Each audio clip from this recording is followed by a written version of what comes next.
निम्न में किस देश को हवाओं का देश कहा जाता है? तो दोस्तों ध्यान दीजिएगा, ऑप्शन सी डेनमार्क। डेनमार्क को हवाओं का देश कहा जाता है। दोस्तों हमारा अगला प्रश्न है, मृत सागर डेड सी किन देशों के बीच स्थित है? इसका जो सही आंसर होने वाला है दोस्तों, वो होने वाला है ऑप्शन बी, जॉर्डन और इजराइल के बीच स्थित है। दोस्तों हमारा अगला प्रश्न है, विश्व की सबसे लंबी महाद्वीपीय पर्वत श्रृंखला कॉन्टिनेंटल माउंटेन रेंज कौन सी है? तो दोस्तों जो इसका सही आंसर होने वाला है ऑप्शन बी, एडीज पर्वत श्रृंखला विश्व की सबसे लंबी महाद्वीपीय पर्वत श्रृंखला है। दोस्तों हमारा अगला प्रश्न है, अंतरराष्ट्रीय समझौता मॉन्ट्रियल प्रोटोकॉल किससे संबंधित है? दोस्तों ध्यान दीजिएगा, ये जो समझौता है ये ओजोन परत से संबंधित है। दोस्तों हमारा अगला प्रश्न है, दुनिया का सबसे बड़ा यूरेनियम उत्पादक देश कौन सा है? तो दोस्तों ध्यान दीजिएगा, निम्न में से जो दुनिया का सबसे बड़ा यूरेनियम उत्पादक जो देश है वो कजाकिस्तान है। दोस्तों अगला प्रश्न है, किस देश को यूरोप के खेल के मैदान के रूप में भी जाना जाता है? तो दोस्तों जो इसका सही आंसर होने वाला है ऑप्शन सी, स्विट्जरलैंड।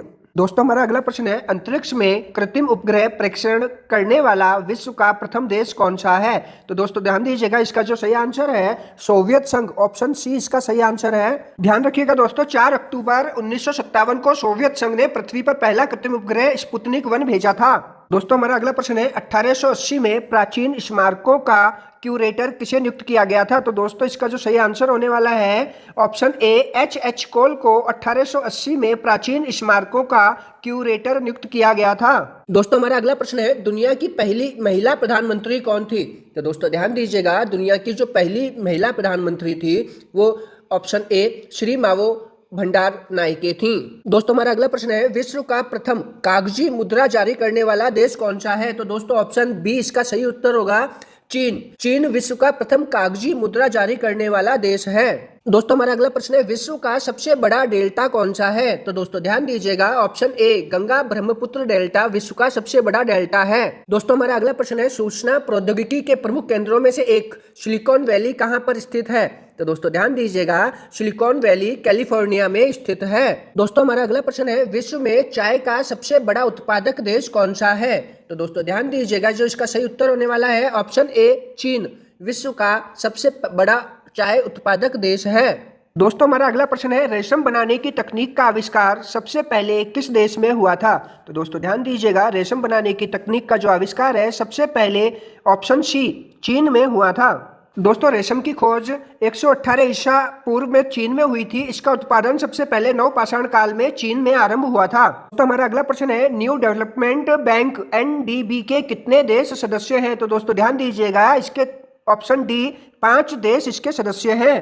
दोस्तों ध्यान दीजिएगा, एनडीबी बैंक 2014 में स्थापित किया गया था। इसमें मुख्यतः ब्राजील, रूस, भारत, चीन और दक्षिण अफ्रीका शामिल है। इसका जो मुख्यालय है चीन के शंघाई शहर में स्थापित है। दोस्तों हमारा अगला प्रश्न है, राजस्थान के कालबेलिया लोकगीत और नृत्य को किस वर्ष में यूनेस्को की अमूर्त सांस्कृतिक विरासत की प्रतिनिधि सूची में शामिल किया गया था? तो दोस्तों ध्यान दीजिएगा, कालबेलिया को सन 2010 के अंदर यूनेस्को की प्रतिनिधि सूची में शामिल किया गया था। तो ऑप्शन सी इसका राइट उत्तर है। दोस्तों हमारा अगला क्वेश्चन है, अंतरराष्ट्रीय सौर गठबंधन इंटरनेशनल सोलर अलायंस का मुख्यालय कहाँ स्थित है? तो दोस्तों ध्यान दीजिएगा, इसका जो सही आंसर है ऑप्शन सी, गुरुग्राम भारत में अंतरराष्ट्रीय सौर गठबंधन का मुख्यालय स्थित है। दोस्तों हमारा अगला प्रश्न है, किस देश को सफेद हाथी की भूमि कहा जाता है? तो दोस्तों ध्यान दीजिएगा, ऑप्शन सी, थाईलैंड को सफेद हाथी की भूमि कहा जाता है।